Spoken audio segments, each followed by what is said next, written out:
Hello guys, in this video we shall be talking about dielectrics, and this is strongly related to electrostatics and it is a very important topic for upcoming exams, so let's begin. The first topic will be polarization vector. So it is just the induced dipole moment per unit volume in a material or region, and based on this we can define many properties of a polarized material such as the potential due to it at some distance, and that can be described in terms of two terms, the first term being a surface charge contribution and the second term being a volume charge contribution. So we actually define terms like surface bound charge density and volume bound charge density, which have the formulae as shown here, and these are quite important.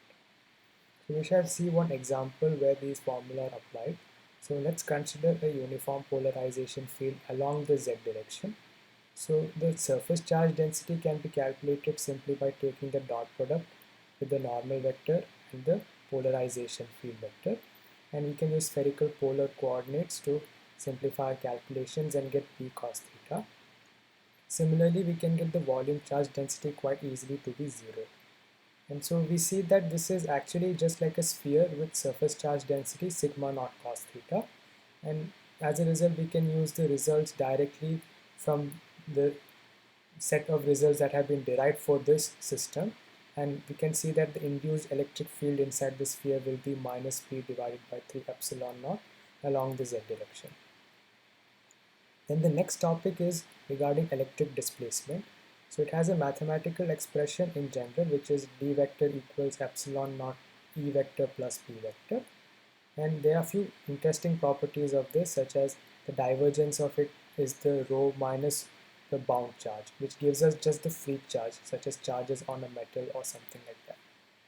So we can use that form, or we can use an even more interesting and useful form, which is the integral form, which is integral d dot dA gives the total free charge, and this is quite useful in many problems with symmetry, as we shall see. Then we have the curl of the displacement field, which will equal the curl of the polarization field itself, assuming electrostatic situations. So we can't really comment more than this.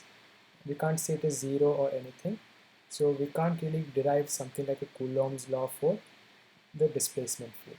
Similarly, there are boundary conditions, which is that the perpendicular components suffer a discontinuity, and that will equal sigma f, which is the surface free charge density. And we can't really comment about the parallel components because we don't know much about the curl. So we shall talk about linear dielectric materials next. So there are few relations that it satisfies, which is the polarization vector will equal epsilon naught times chi.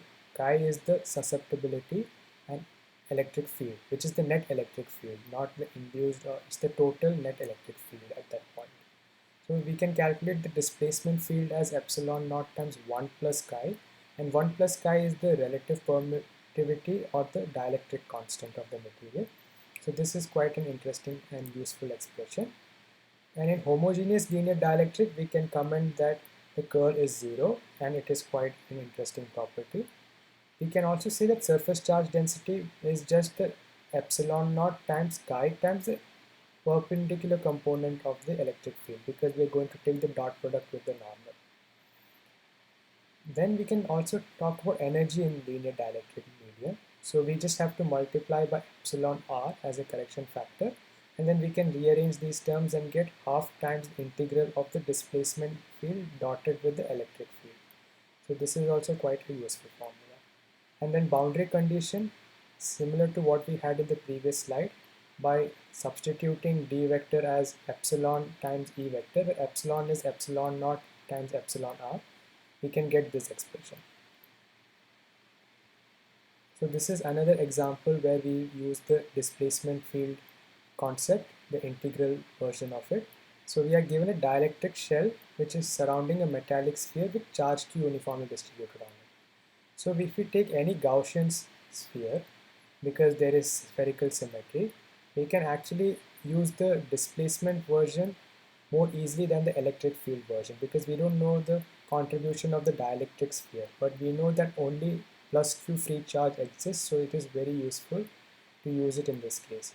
So we can actually find the displacement field at any radii quite easily in one step, And since we know this is a linear dielectric material, we can find out the electric field by simply dividing by epsilon naught times K or epsilon, depending on the permittivity of the medium, whether it's outside the dielectric shell or inside the dielectric shell.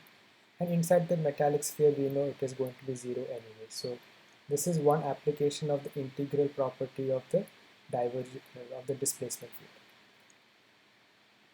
Now this is another useful topic, which is capacitor with linear dielectric.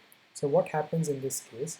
So in order to find out its properties, let us assume that the surface charge density on the plates is sigma and that on the material itself is sigma b.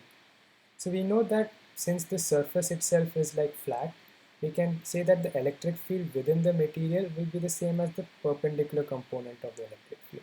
And that will equal sigma minus sigma b by epsilon 0, because it's the same as two plates that are facing each other with opposite charges.